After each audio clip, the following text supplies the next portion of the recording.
Hello hello friends.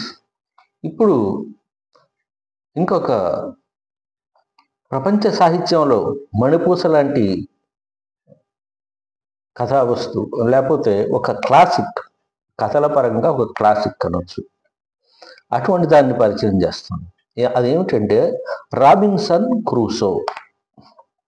Robinson Crusoe ఇది రాసింది ఎవరు అంటే మీకు తెలిసే ఉంటుంది, డేనియల్ డెఫో. చిన్నప్పుడు మనం ఎక్కడో చోట ఇది కూడా చదివే ఉంటాం. అంటే అబ్రిడ్జ్డ్ వెర్షన్ చిన్నగా ఉంటుంది, నవల కొద్దిగా పెద్దగా ఉంటుంది. ఒరిజినల్ నవల 1719లో ప్రచురితమైంది ఇది మొట్టమొదట. మనం చూడండి, అసలు ఎన్ని సాహసాలు చేస్తుంటాడు ఆ రాబిన్సన్ క్రూసో. ఒక ఐలాండ్లోకి చిక్కుబడిపోతాడు ఆయన. ఐలాండ్లో చిక్కుబడిపోయి అక్కడ వచ్చేటువంటి మార్గం ఉండదు. అక్కడ మరి చాలా భయంకరమైనటువంటి పరిస్థితులు ఉన్నాయి. ఇక్కడి నుంచి ఎలా బయటపడాలి అని చెప్పేసి అనుకుంటూ ఉంటాడు, నిట్టూరుస్తూ ఉంటాడు. చావు బ్రతుకుల మధ్య మరి ఎన్నో రకాలైనటువంటి వాటిని తట్టుకొని గొప్ప గొప్ప అడ్వెంచర్స్ చేసి అనమాట పిల్ల పెద్దల్ని బ్రహ్మాండంగా అలరిస్తాడు. అందుకని ఇది అది ఒక నవలా సాహిత్యంలో మణిపూసలాగా నిలిచిపోయింది. చాలామంది నన్ను అడుగుతుంటారు, ఇంగ్లీష్లో ఏమేమి చదవాలండి, మంచి పుస్తకాలు చదవాలి అంటే దేంతో మొదలు పెట్టాలండి అంటుంటారు.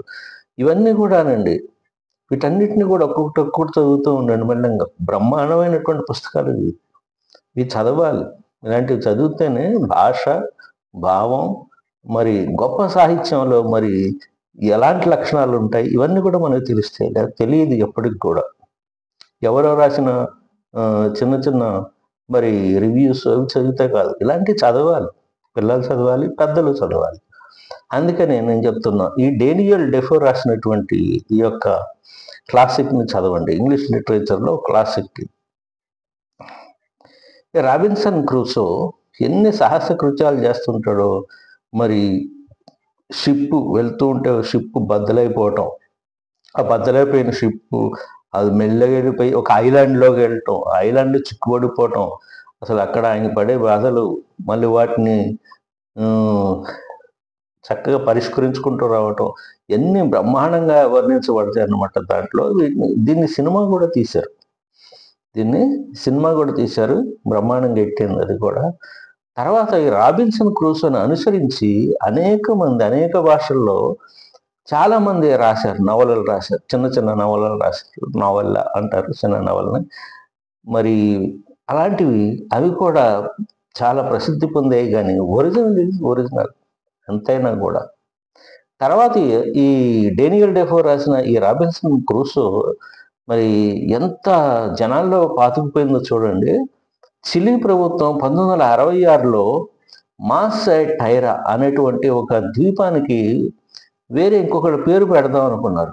కానీ జనాలందరూ కూడా అనమాట, లేదు రాబిన్సన్ క్రూసో పేరు పెట్టాలని చెప్పి ఏకగ్రీవంగా అంటంతో ఆ రాబిన్సన్ క్రూసో పేరుని పెట్టారు. అంటే ఒక ద్వీపం వెళ్ళిపోయి అక్కడ చిక్కుబడిపోయి మరి బ్రహ్మాండమైన సాహసాలు చేస్తారు కదా, దానికి గుర్తుగా అనమాట, రాబిన్సన్ గుర్తుగా ఆ ద్వీపానికి ఆ పేరు పెట్టారు వాళ్ళు, చిలీ ప్రభుత్వం. అక్కడ మరి ప్రజలు కూడా దాన్ని కోరుకున్నారు. చూడండి ఆ రాబిన్సన్ క్రూసో పాత్రకి ఎంత గొప్ప ఆదరణ ఉందో ప్రపంచంలో మనకు అర్థమవుతుంది.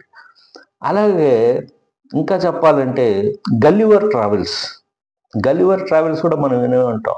చాలా చిన్న చిన్న మనుషులు, పొట్టి మనుషులు అనమాట, ఒక చెయ్యంత కూడా ఉంటారు వాళ్ళు ఎన్ని చికాకులు చేస్తుంటారు ఆ హీరోని.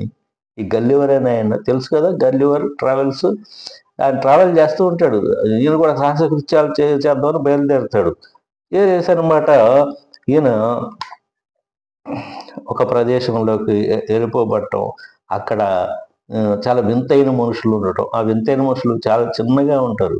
ఈయన పడుకొని ఉంటే ఈయన మీదకి మరి ఇది ల్యాడర్స్ ఎక్కటం, ఈయన మీదకి అట్లా ఈయన మీదకి ఎక్కేసి ఆడుకోవడం. అంటే చిన్నగా ఉంటారు అనమాట, అంత చిన్నగా ఉంటారు. మనం భైరవ ద్వీపంలో కూడా చూడండి, దాన్నే చక్కగా సంగీతం శ్రీనివాసరావు గారు మరి ఆ సినిమాలు చాలా చక్కగా ప్రవేశపెట్టారు. ఆ సీన్ చాలా ఆనందిస్తాం, చిన్నవాళ్ళు కానీ పెద్దవాళ్ళు కానీ. ఇది ఇది కూడా చాలా చక్కటి నవల ఇంగ్లీష్లో. ఇది కూడా చదవదగింది. తప్పనిసరిగా పెద్దలు చిన్నలు చదివితే బాగుంటుంది. జొనాథన్ స్విఫ్ట్ రాశాడు ఇది. ఇంగ్లీష్ రైటర్ జొనాథన్ స్విఫ్ట్ చాలా ఫేమస్ అయ్యాడు దీంతో ఒక్క నవలతోనే. ఆ లిల్లీపుట్లు మరి ఆ దేశంలో లిల్లీపుట్ దేశంలో అతి చిన్న మనుషులతో అనుభవాలు అవన్నీ కూడా అనమాట మనం ఎప్పటికీ మర్చిపోలేం. పెద్దలు చిన్నలు ఒకేలాగా మనం ఎంజాయ్ చేస్తాం ఆ స్టోరీని. అంత చక్కగా ఉంటుంది అనమాట. గొప్ప ఎంటర్టైన్మెంట్ అసలు. ఒకవైపు నవ్వు వస్తూ ఉంటుంది, ఒకవైపు వ్యంగ్యంగా ఉంటాయి. ఆ డైలాగ్స్ కావచ్చు, కథ నడిచే విధానం కావచ్చు, చాలా బాగుంటుంది. అందుకనే దీన్ని ప్రపంచంలో ఆదరింపబడినటువంటి క్లాసిక్స్లో కూడా ఈ రెండు ఉన్నాయి. ఇవి కూడా ఇది గల్లివర్ ట్రావెల్స్ కానీ, అదేవిధంగా ముందు చెప్పాను కదా ఏమిటది రాబిన్సన్ క్రూసో, అదేనమాట.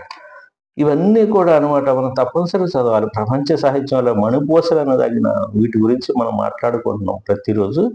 వీటిని ఎప్పుడు వీలున్నా చిన్నలు పెద్దలు చదివి ఆనందాన్ని, తర్వాత విజ్ఞానాన్ని, మరి గొప్ప రచయితల యొక్క భావాల్ని మనం తెలుసుకోవాల్సిన అవసరం ఉంది. ఇవేవో చదవటం కంటే కూడా ఒక పద్ధతిలో చదువుకుంటూ పోతే బాగుంటుందని చెప్పి ఇవన్నీ కూడా మేము పరిచయం చేస్తున్నాను అనమాట. ఓకే, ఇది మీకు నచ్చినట్టయితే ఈ వీడియోని మీ ఫ్రెండ్స్కి షేర్ చేయండి, లైక్ చేయండి, నా ఛానల్ సబ్స్క్రైబ్ చేయండి. Okay, thank you very much. Have a nice day.